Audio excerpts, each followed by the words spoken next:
Cognac, Wellerlane, and we are here at the 2015 Greenwich Concours de Elegance.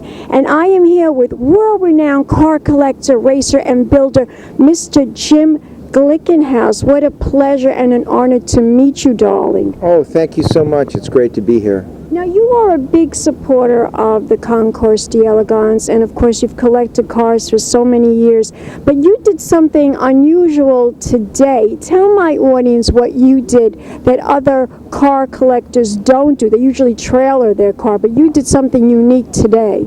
Yeah, we got up early and started up our Ferrari P3 Ford that won the 24 Hours of Daytona in 1967, and it's registered in New York, and I drove it over here from my house. So it was a great morning for a nice drive, and I always drive my cars. You know, many collectors do that because they're always so afraid of something happening to their car, but you're brave enough to do that.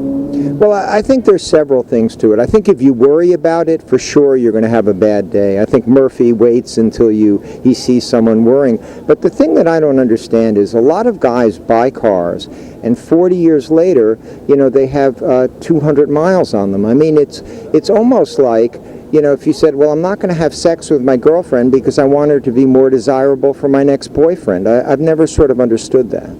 I agree with you. I think that you should, when you buy something, you should wear it. You should enjoy it. You should embrace it.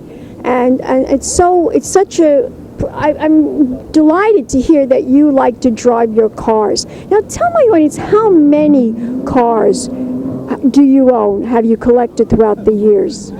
You know, I think if you're a real collector, you're not 100% sure.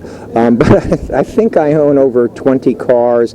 And my wife and I also have a racing scuderia.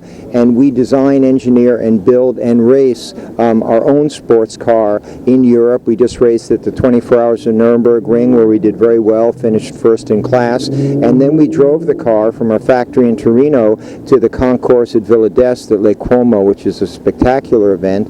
And love to attend that. Yeah, that's a beautiful thing. And then we actually have begun selling a few examples of our cars to customers throughout the world. Do you have a favorite car that you built that you love to drive? I love to drive them all. It's a little bit, you know, should someone ask you which of your kids or your grandkids are your favorite? I often hear that. Yeah, you know, and they're different. I mean, I think that's the thing. It's much like saying, what's your favorite food? I mean, some days, you know, you want to go to the best French restaurant in the world or the best Italian restaurant, and some days you want a bacon cheeseburger. And so I like the diversity of the cars, and that's what I like. Right, it's like me. Some days I want to wear pink, and some days I want to wear blue, or some days I want to wear red. It's the same thing. You know, exactly so. And, you know, as you do it, you feel good about it, and that's what makes it work. Okay. So, now tell my audience, where did this love of cars and collecting and exotic and vintage, where did that all come from? I mean, how did that all happen for you? For me, it was the stories and the history. I mean, I think the thing about driving an old car is it's a time machine.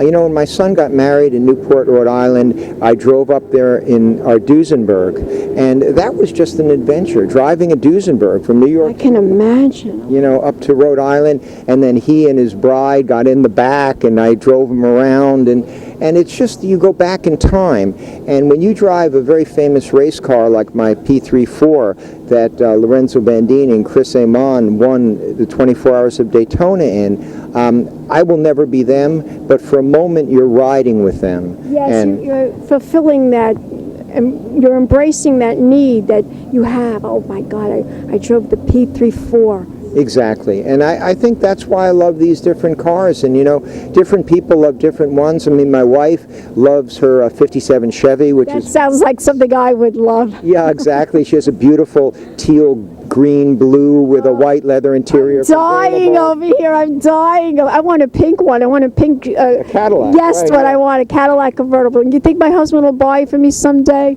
You should, or you should find another husband. I mean, really. Car girls are hard to find, so if you find one that wants one, you got to keep them. There you go. There you go. Tell them. I want you to tell my audience where we could go to find out more information about you as a collector, as a builder, as a racer. Do you have a website? Yeah, I have several. First of all, if you Google Jim Glickenhaus, you'll find a lot of information. Our car is called SCG003. If you Google that, you'll get it.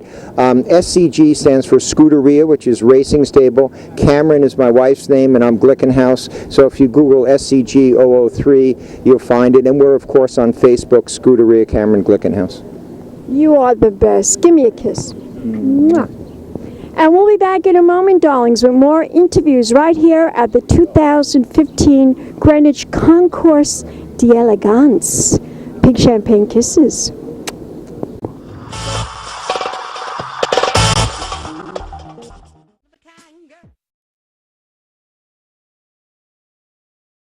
This has been a Crybaby Productions, darlings.